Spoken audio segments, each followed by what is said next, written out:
What would you do?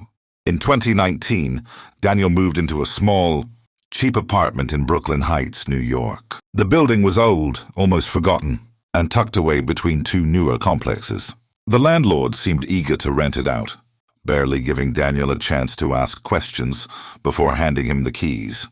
The apartment was basic: hardwood floors, a small window overlooking an alley, and a faint smell of dampness.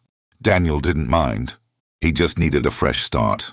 His first night seemed normal, but as he lay in bed scrolling on his phone, he noticed a shadow in the corner of the room. At first, he thought it was just how the light from his floor lamp hit the furniture. But the shadow didn't fade. It stayed completely still, darker than the rest of the room. Over the next few nights, Daniel couldn't shake the feeling that something wasn't right. No matter how he adjusted the lamp or moved the furniture, the shadow never changed.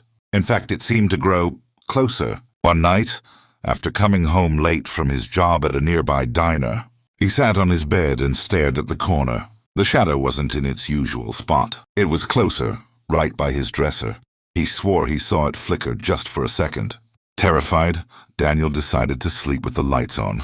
But when he woke up, the air was freezing, and the shadow was no longer in the corner. It was standing right next to his bed.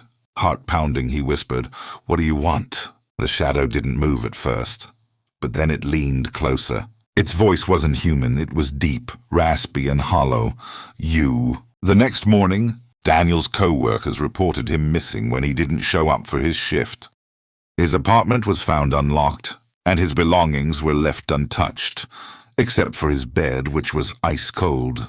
Over the next few months, anyone who moved into the apartment disappeared without a trace. After the fifth tenant vanished, the landlord boarded up the unit and refused to speak about it.